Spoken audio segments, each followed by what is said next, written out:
Well, now that the recording is in progress, I'm going to have to clean up my language, look better, button my shirt. So what we're going to do is take a very quick review of our last session, which was really pretty heavy in terms of the fact that we got to the coastline of Israel to a Gentile and brought into the church, and that's going to begin to throw a little bit of gas on the fire here, because of the fact that the Jewish Christians are very set on their ways of doing things. And so we'll do that. Then we're going to go to our 12th, chapter 12. Then I'm going to see if we have a little discussion, just so you might start to think about this. We're going to just ask people to tell us if they, what particular part of our program here affected them personally, or what part did you, find to be very thoughtful. And then after that, then we're going to have the movie. And the movie, we're going to have a larger section of the movie then, because of the fact that this won't take us too long. Okay. And you know what I'm going to do is I'm going to turn the microphone on.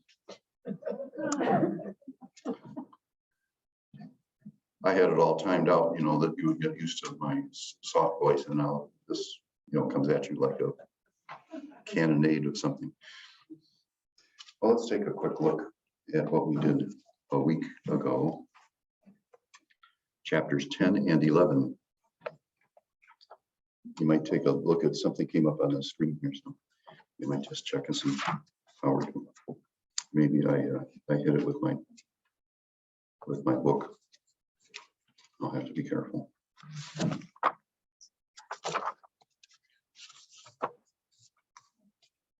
Okay. Who's at the side here? Okay. Go ahead. I'm a chat. Okay. Yeah, you did something, but that's okay. That's okay. Yeah, I would hate to cut somebody off there because they want a refund. Well, what I'm going to do is let's take a very quick look at where it says session 10, page 2, how to read chapter 10. This is a very quick review. We're not going to get into this. And Raymond Brown says in this section here of chapter 10 that there are 6 subdivisions. The first is the Roman centurion gets a visit from an angel of God at Caesarea, which is where the Roman army is. When they say that there's a Roman army in Jerusalem, that's only on the high feast days when they bring down a couple of legions. Legions in this part of the world were 600 soldiers, where for the usual Roman was 1,000 soldiers. But here and most of them were Syrians, but the leadership were centurions and things like that were Romans. And so it's a difference between eating spaghetti for dinner or a pita bread. So anyway, so then the letter B there says down at Joppa, which is south of Caesarea, Peter gets a vision and tells him 3 times over that this great big huge blanket comes down, or a tablecloth filled with all the foods of the world, that you can eat these. Then letter C, Peter thinks about the vision, at which time he thinks about the men sent by Cornelius who are asking him to go on back on up to Caesarea. And then letter D, Cornelius receives Peter and they compare visions. Then letter E, Peter preaches a sermon and the Holy Spirit comes upon the uncircumcised present. So Peter then commands them to be baptized at the same time. And so letter F, returning to Jerusalem, Peter has to account for his boldness in baptizing Gentiles. We, the readers, have to come to a conclusion that these events are the handiwork of God. So there's 2 issues involved. Were Christians bound by the Jewish rules for kosher food? The Hellenists say no, the others say yes. And then secondly, do the Gentiles have to be circumcised to receive the baptism? The answer is no. But there will be some in Paul's retinue, because of the nervousness that he has, that do go through circumcision, but that's only a limited number. So anyway, let's turn the page. And then it says how to read chapter 11. And here you have the baptism of the Gentiles is explained by Peter after he has come back to Jerusalem. And then they ask all these questions. So you see there's a little bit of heat going on here back and forth between the groups. Peter tells him about his vision and the coming of the Spirit upon Cornelius. And so if you're a Jewish Christian, what you find out is that this is a time for you to almost stand back and say, oh my goodness, the Gentiles are getting messages from angels. There must be something to this, that is holy and wholesome. There is a book that I have, in fact, I was reading it this morning, The Jewish St. Paul. Now you say, wait a minute, I thought that he was a Jew who became a Christian. So the question is, does he become a Christian and exclude himself from all the Jewish things? And there are several approaches to this. One is to say that you are a lifelong Jew and a Pharisee and a brilliant student of scriptures means that you have an allegiance. So it is not a problem for you to go to Jewish ceremonies and rituals and dinners and other things like that, like the Passover. In fact, when we call it the Passover, we use the Paschal feast. Well, that's a Jewish term. So you see there's this interweaving of the back and forth. Is that my phone? No. Somebody else's. I'm sorry. Oh, okay. Well, thanks for the info. I appreciate that. I'm waiting to see if this gentleman's going to come to grab me. So so this is a question because the Jewish Christians continued on with their Jewish prayers and their Jewish life. We call the Paschal feast, and say, well, where'd that come from? Well, those are Hebrew words. So anyway, what we get now in session 10 there, chapter 11, I should say, is it says the Jerusalem church in the person of Peter is taking first steps toward admitting a few Gentiles. Antioch develops as a second great Christian center. So, and then they mention this prophet. So then if you turn the page, we did that. We had the typical speech that he gave to the Gentiles. Now we're going to have several speeches from Paul. Altogether, there's about 24 speeches in the Acts of the Apostles, but only about 6 or so or 8 of them are ones. But this one here is very important because it says typical sermon given to the Gentiles. In other words, just like Jesus would in the Sermon on the Mount give the Sermon on the Mount just once, or would he give it several times in several places and several parts to it? And then what we do is we get the record of it all pulled together. Well, that same thing happens here, is that we get a standard speech. The image that I used for us, because we're political people too, is, and they just had Christie on morning shows on both the MSNBC and on the Fox. So you got both sides of them. I got a chance to ask him questions and things like that because he's just written a book. And so we're used to political type things. And so he gave the same interview on each of the programs because when I was flipping through the channels there. So anyway, so this typical sermon given to the Gentiles. So then you can turn the page and we get chapter 10.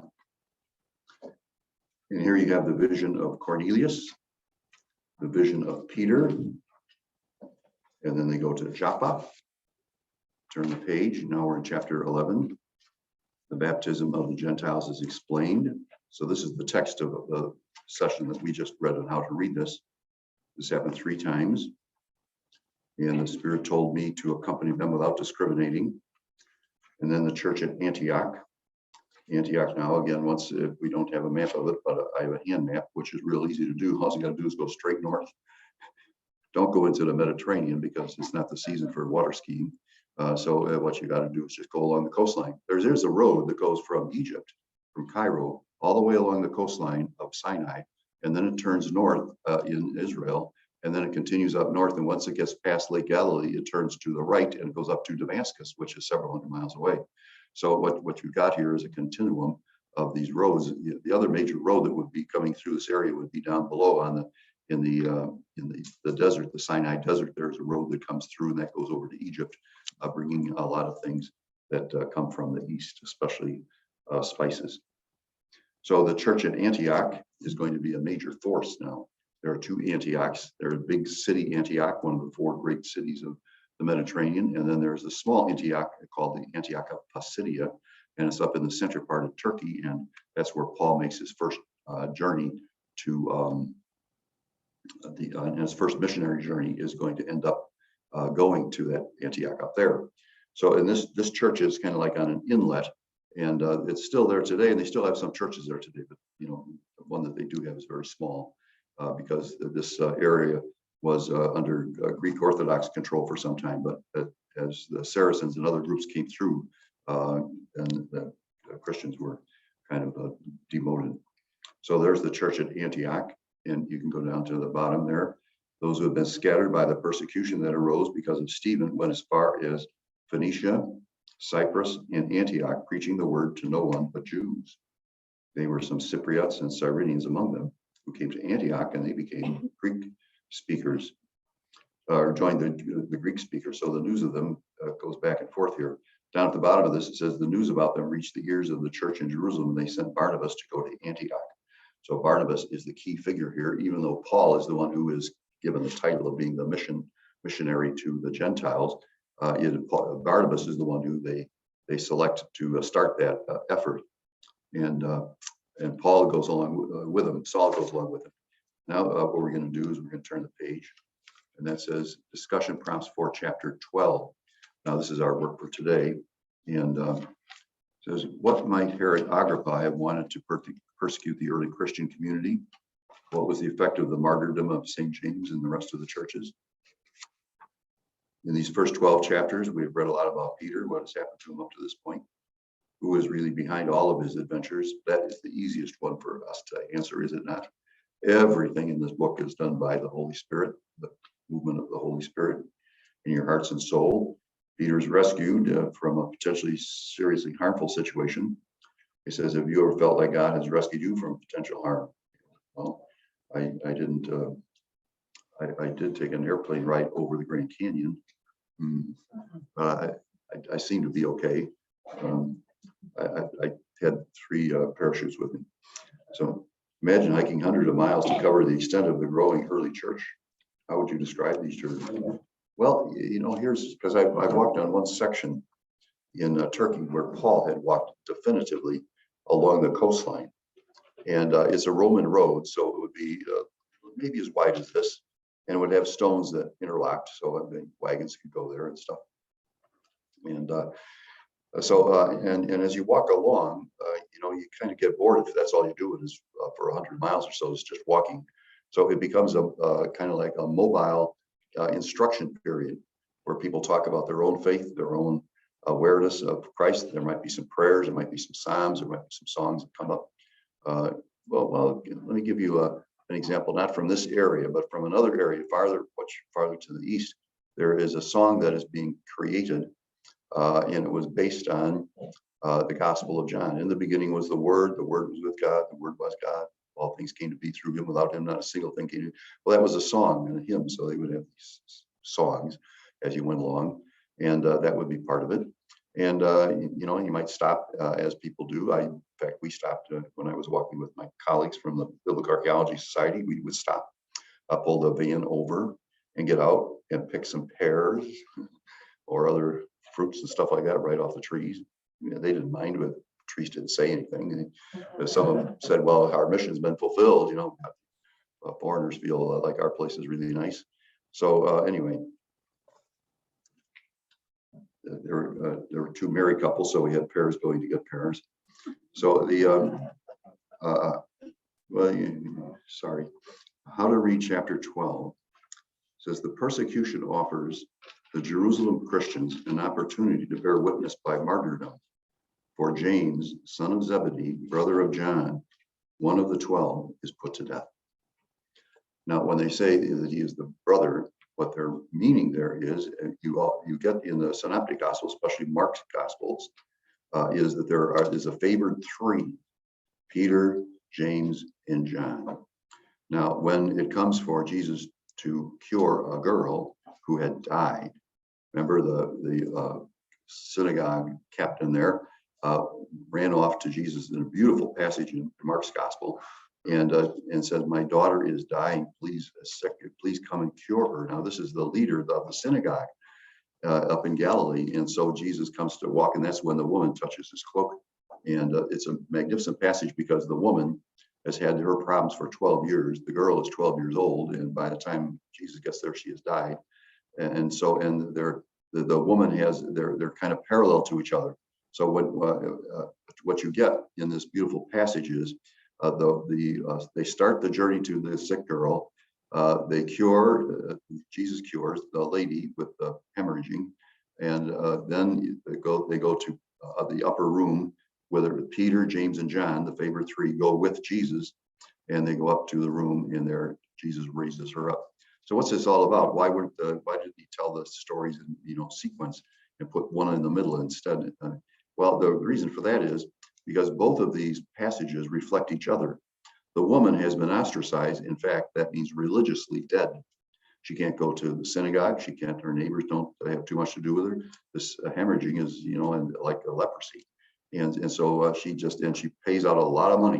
And you can imagine the awkwardness of having these men doctors poking around and things and stuff like that. And it doesn't, nothing does any good and she knows that you cannot touch the rabbi, and you cannot touch his clothing. That's strictly against the rules. And she also knows that Jesus would not worry about rules like that at all. And so she knows that she's got an open heart. See, remember when we talked about Bartimaeus, about the fact that, he was blind and he wants to see? We think on the superficial level, they talk about eyes. It's not that. What he has is inside his soul. He's already made the decision that this is the Christ that they're talking about. He calls him Son of David. See, the Messiah was to come from David's lineage. So he's got that faith already. And from that comes his physical sight. And so Jesus said, what do you want? I want to see. Well, this woman, what do you want? I want to be cured. She was. So anyway, when they get to the room, the favorite three go up with. Then you can go to the Transfiguration. And who goes up on the mountainside? The favorite three. And then you can go to Gethsemane, where Jesus says to the favorite three, stay awake. And they don't. And so what you're getting here when it says that James died, he was beheaded. This is a terrible event for them, because this was a major figure of the apostles of the early church, coming in right maybe in lineage with Paul or Peter or others. He says, this is Brown, before in Luke Acts, there was a tendency to distinguish between the Jewish people, more favorable to Jesus, and their rulers. In chapter 12, associates the Jewish people with the anti-Christian hostility of Herod. Readers are being prepared for a situation in which Judaism and Christianity are not only distinct, but hostile. Oh, this is a development now in the early church that's really going to be a problem. Great danger threatens when Peter is arrested, but God intervenes through an angel to release him, even as God intervened with an angel to release him when he was arrested by the Sanhedrin. Later, an earthquake will free Paul when he's in prison at Philippi. So you see, in other words, they need to be saved. Philippi is where Lydia was, from Thyatira, which is in the middle of Turkey, I would say western part of Turkey. She has come across, and she's a magnificent woman, and the founder really of the Christian church, Catholic Church in that area, because Paul comes along, and she is sitting by the riverside with a group of women, and they are discussing religious topics. We don't know about their Jewish background or not. That's not told to us. But she is a woman of great wealth, because she has a big mansion, because she takes this party in with her that is accompanying Paul. And so anyway, Lydia is there. And when they're there, Paul gets arrested. And the only way he gets out is that they had this earthquake, and all the timbers and stuff like that of the wooden jail fall apart and stuff like that. And then he has to skedaddle out of town. He goes down to the other towns of the north, Thessalonica, Berea, and Athens, on his way to Corinth. So anyway, so what we get here is hostility of the Jewish Christians toward the regular Christians, and the people of Judaism who have not converted to Christianity are getting hostile because of these people talking about Jesus all the time. These divine interventions show God's care for the great spokesman of the gospel. After Peter escapes from Herod's prison, he leaves Jerusalem for a while. Remember that Peter is the first of the 12 to see the risen Jesus. Although, we know from the Gospel of John that the first to see Jesus was the woman. Mary Magdalene. And so, but the first of the apostles to see is Peter, and he's by himself. Peter's certainly not an administrator.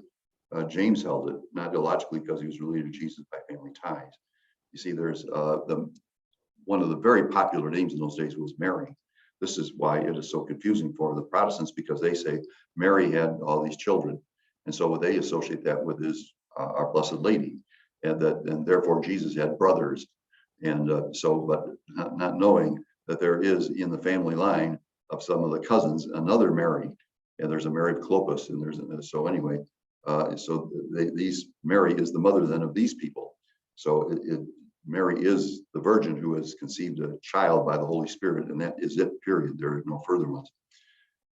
So the gospel authorities state that the brothers of Jesus were not disciples during his lifetime. Jesus appeared to James. James was an apostle in Jerusalem at the time of Paul's conversion. Peter returns to Jerusalem at the time of the meeting there in Acts 15. Herod was a ruthless man who had a miserable death.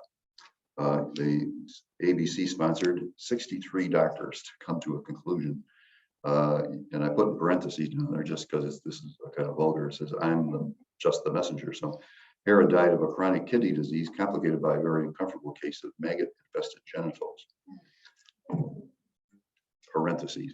I'm only the messenger. We don't have. So anyway, I'm going to turn the page. And now what we're going to do is actually read the chapter. So all the stuff that I wrote in that little essay there for you is kind of like to, give some kind of a coalition to the stuff that we're going to read. And you'll see that this is kind of a worked over chapter here, because it does have some annotation and also has some lines that are important for us. So about the time King Herod laid hands upon some members of the church to harm them. See, and King Herod has it for the Pharisees, and the Sadducees have it for Rome. So he had James, who was the son of Zebedee, the brother of John, in the year 44, killed by the sword. When he saw this was pleasing to the Jews, he proceeded to arrest Peter also. It was the Feast of Unleavened Bread, that is the Passover. See, I put down that Luke, in the Acts of the Apostles here, is using material from the Gospel of Mark. And so Peter was there being kept in prison, but prayer by the church was fervently being made to God on his behalf. 4 squads of 4 soldiers each. Now, when they crucified a person, they had a centurion and 4 soldiers. So that this must be the way the Romans do things. You don't have just a guard, but you have several. And they reinforced him. He was in chains. So all of a sudden there's a release. On the very night before Herod was to bring him to trial, secured by double chains, was sleeping between 2 soldiers, while outside the door guards kept watching the prison. Suddenly the angel of the Lord stood by him, and a light shone in the cell. See, I put down another miraculous event. He tapped Peter on the side and awakened him. Get up quickly. The chains fell from his wrists. The angel said, put on your belt and your sandals. I put down there, see, detailed information. He did so. Then he said to him, put on your cloak, follow me. So he followed him out, not realizing what was happening through the angel was real. He thought he was seeing a vision. This is interesting writing, isn't it? That they give you so much detail on this. Just what is in his mind is that I'm having a kind of a dream or a vision, and it's not real. And no, but it is real because he's walking and the angel's leading. So this is a statement to us that the early church is not going to be kind of wiped out in its infancy. The Holy Spirit's not going to allow that. So that's why we get angels involved here. So anyway, and then the angel left him. It says they passed the first guard, then the second came to the iron gate, and which opened for them by itself. This is incredible. But they talk about heavenly powers here. This is all in. And who remembers all this to be? Well, Peter does, and you can be sure that Peter is telling Mark about this later on when Mark is writing his gospel, and Mark is sharing a lot of information that came after Jesus' ascension and Pentecost. That comes into action here because the Gospel of Mark does not have any appearances of Jesus, resurrected appearances of Jesus. He told them at the Last Supper, go to Galilee and I will meet you there. So Galilee takes on levels of meaning. One level of meaning for Galilee is that it is where Jesus does his healing and his teaching and his preaching and his compassion and his challenge. All these things that are Jesus happen in Galilee. See, and so what Jesus is saying to them, I am going to meet you in Galilee. We can start now with our usual interpretation, which is this: Jesus does meet them in a resurrected state in Galilee. Some authors later on, after Mark's gospel is finished, say there is no resurrection appearance. So what they do is they wait till the Matthew and Luke can come with some of their things, and they put them into shorter versions of a resurrection appearance in Mark's gospel. So Mark's gospel stops in chapter 8 there, chapter 24, whatever, what am I thinking? No, 16, chapter 16. I'm getting them mixed up with Luke. So chapter 16, verse 8 stops the gospel. But then there's another session there from 9 to 20, and there's 3 or 4 appearances of Jesus. Where do they come from? Well, they stole them from the other people. And so by the time that the century turns, the year 100 or so, you got Mark's gospels complete with some resurrection appearances, but they weren't written by Mark. It's the one of them is kind of awkward. You can pick up snakes and they'll bite you. And now if you go down to Tennessee or Arkansas, and I'm not making fun of this, I'm just saying, but they do have churches that have that. They would have, a big basket full of poisonous snakes, and they would pick it up as part of their ceremony. You see that sometimes in TV things. I drove through that area rather quickly,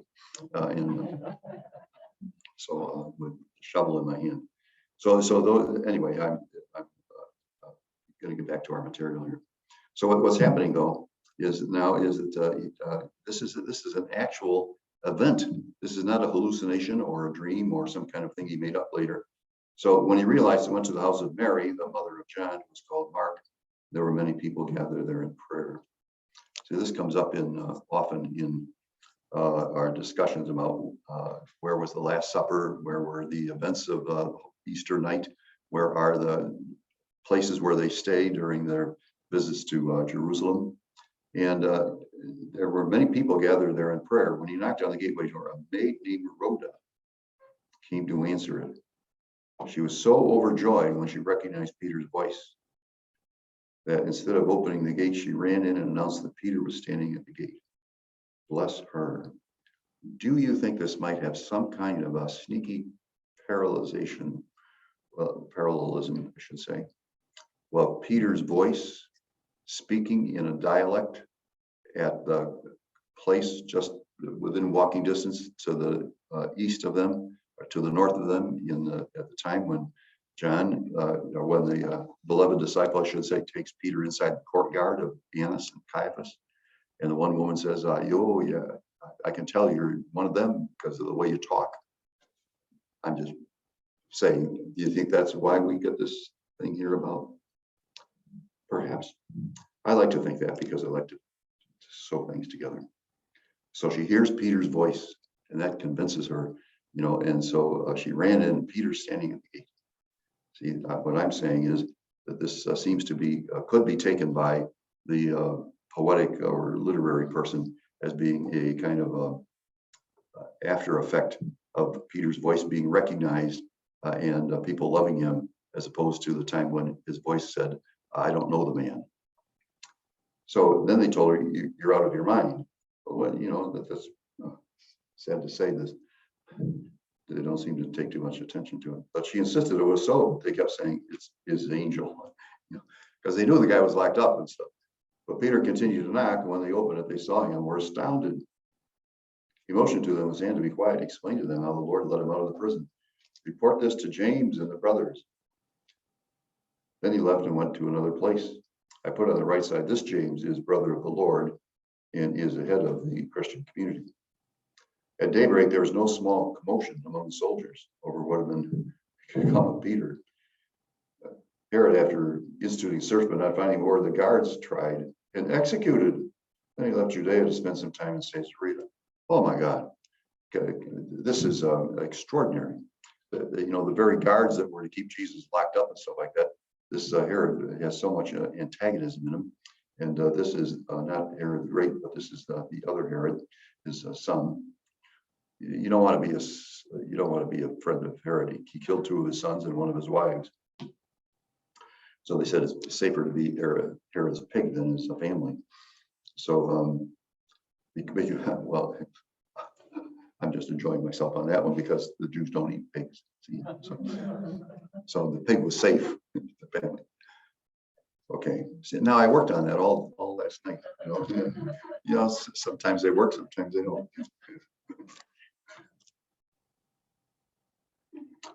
Now, so then Herod goes to Caesarea.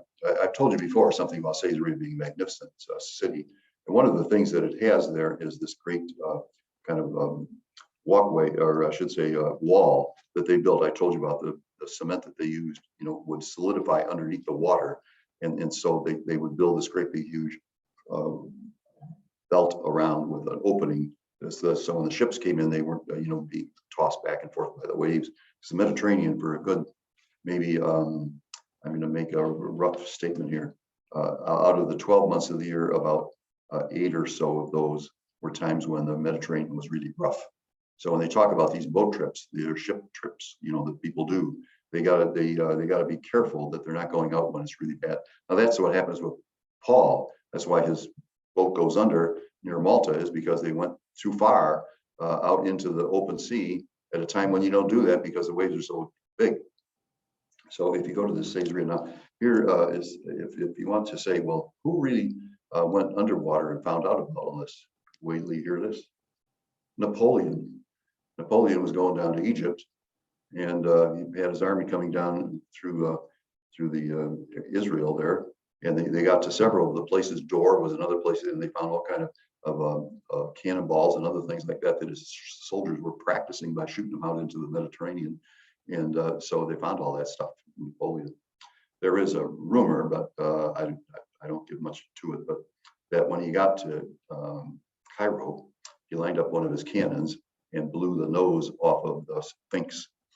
Great big Sphinx things there, was a lion kind of thing with a great big ugly face on it. So they said, okay, load her up, boys. And so there went his nose. So I sat in front of the Sphinx for a late night program they have, for visitors, and they had lights on it, all kind of lights and colors and all that kind of stuff. Anyway, but I saw so many people, and we had to see some refreshments and stuff like that. And we had to take the refreshments that they had there. But we saw all kind of people walking around with T-shirts on and said, "I survived Egyptian beer." Didn't bother us at all. Any port in the storm. So anyway, then here is a death.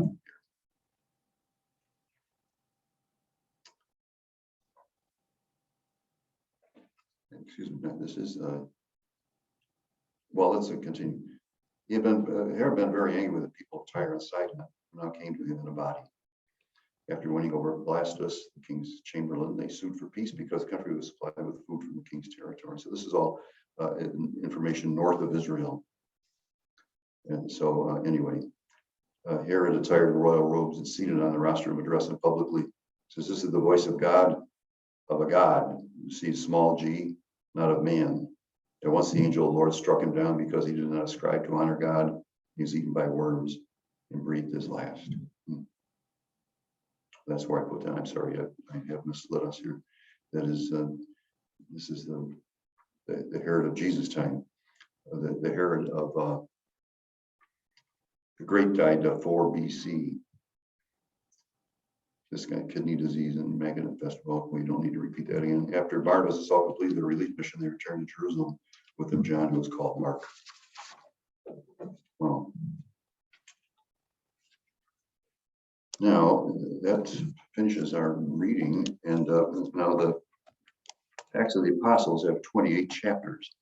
So when we gather again in January, or a little bit later in January, we will have a new set of materials just like this set. And it will have the same approach where it'll have annotation and underlining and how to read for each one of these chapters. And in doing so, we will find out that the chapters get longer and longer because there's more and more activity, because that's going to be the action of going to these various places. So what we're really getting in seems to be, just for a historian, seems to be the advance of the early church. Now, there is a program called the Great Courses, and they just sent out an ad, and they have several of these things for consumption. Like they give half-hour lectures, and I saw one of them. There had 24 lectures, and it was the development of the early church. You know, in other words, instead of having a book, what you do is you have some professor come there and talk to you.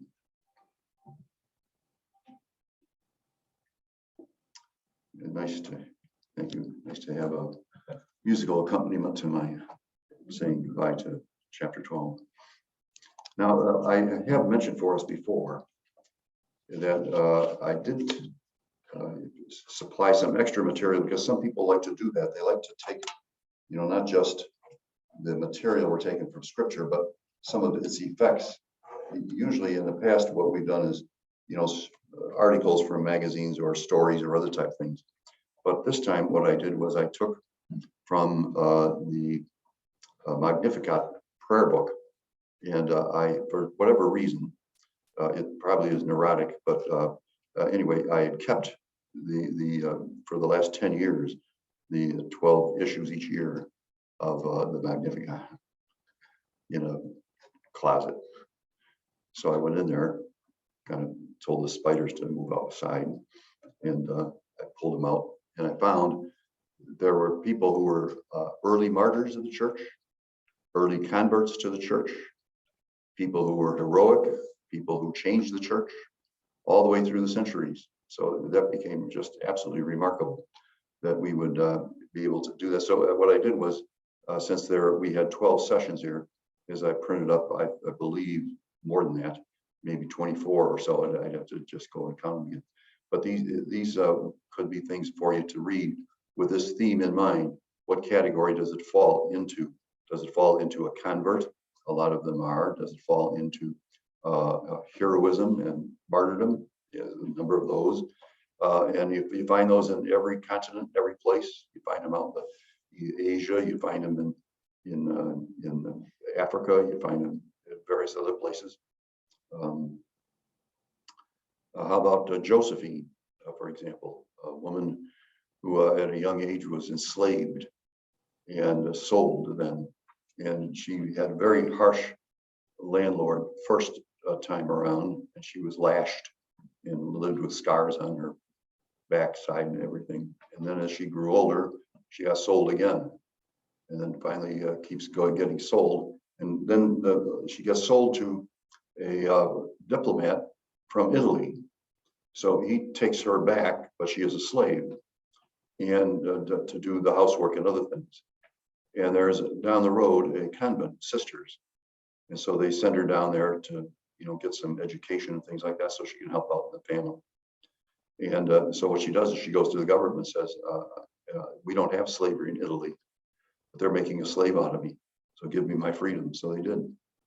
So then she went back and joined the sisters, and then spent the rest of her life, which was brief, just due to the manhandling she had before. And so she became a saint. And why? Because of the fact that she, through all of this pain and ugliness, she survived. And in her survival, she was able to put it to the use that she could do that others couldn't do, which was to tell the story of Jesus to young people and to inspire them. So that's the type of thing that would be in these. So if you just want to take a look at those between now and in January, so you got something to read. Sometimes the red lights are too long. Like, for example, the other day I came in off of 355 to go up onto the top, and there's a red light there, and you know, people were getting out and setting up sandwiches and other type things, and pops in there and all that kind of stuff. Cars going back and forth, and I was on a deadline, so I didn't appreciate that much. So now, would anybody like to share any thoughts on what part of our program here was meaningful to you, or something like that?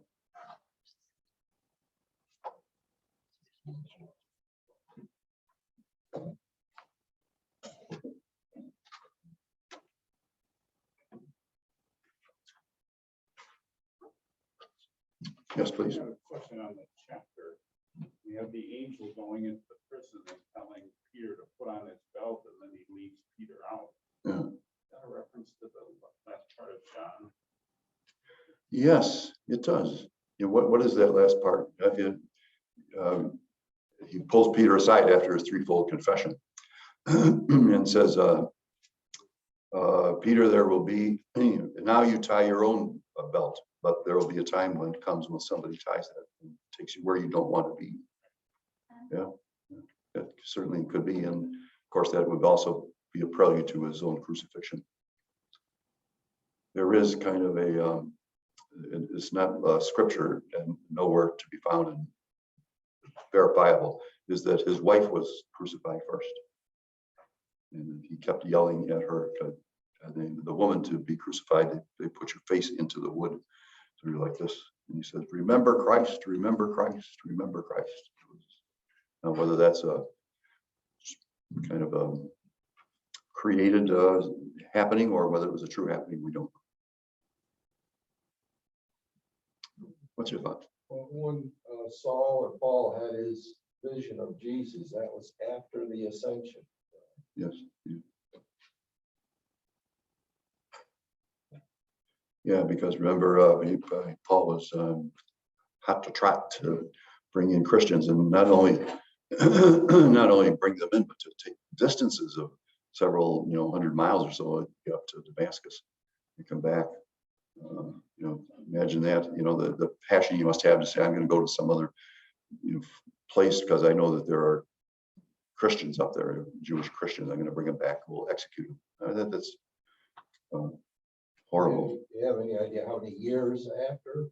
No, all this would take place between. We gave I gave the date of the year 36. That these things were between, the Jesus events and then 36, because it says that he goes out, several times, for long prayer and study and things like that. His first missionary journey, people argue about the years, but I would put it like 49 would be his first missionary journey. And before that time, he was going back and forth through a council in Jerusalem and also be stopping in Antioch and going with Barnabas and others. Shipwreck is way out in the Yes. Mediterranean. He must have been a good swimmer to get to shore. Yeah, when they put this into the movies, they have him holding onto one of the beams of the ship is breaking up, and so he holds onto one of the beams there, like piece of it becomes a life jacket for him. Actually, what it could very well be is that they didn't crash out in the sea like we would think of the Pacific or the Atlantic, but was headed off course, but was near Malta, which is a big area there. So that could have been where it took place. In other words, it wasn't too much to get the boat in. In fact, one of the movies they have the full ship, kind of up on the beach as they're getting off the boat. Anybody else? Are you happy with our progress here? Yes. Okay. Let's see. Oh, yes, we had just as many yeses as we do people here. That was wonderful. What a nice matchup. Like I say, it's almost like if you're a non-believer, you could read this as history, and it's not Shakespearean in terms of its writing, but it is for the reader of faith. It is an incredible event to know that the Lord Jesus was now in good hands off at the side of the Father, because of the fact that you got these people doing the Jesus thing, and you have it even to our own day. We just had Mother Cabrini, in a week ago, and she had 67 missions that she got, one in Chicago, and called Chicago her kind of residence. She was buried out in the east, but imagine that coming to, and that was at the request of the Pope. Because she had founded a group of sisters, said, take your sisters, go over to the immigrants in New York. So that's where she landed. And then she goes all around. Then she went down to Nicaragua and other places, Brazil, and started stuff down there. So, these are heroes of our own time. Well, shall we get into the movie? I'm gonna just close out the Zoom. So. Okay, so we're gonna, just like last week, we're gonna end our Zoom and our recording. We're gonna be watching this DVD. This is the movie Peter and Paul, and you can find it on Netflix or Amazon. You can stream it. You don't want to purchase it. It's really crazy expensive to purchase it, but you can stream it. So we're going to be starting to watch the Peter and Paul movie. And if you have any questions, as usual, please reach out to me, Kathy Lenz, Director of Adult Faith Formation, and or send your questions for Father Bob in response to our emails. So thank you very much, and we will be stopping our recording now. Have a great day.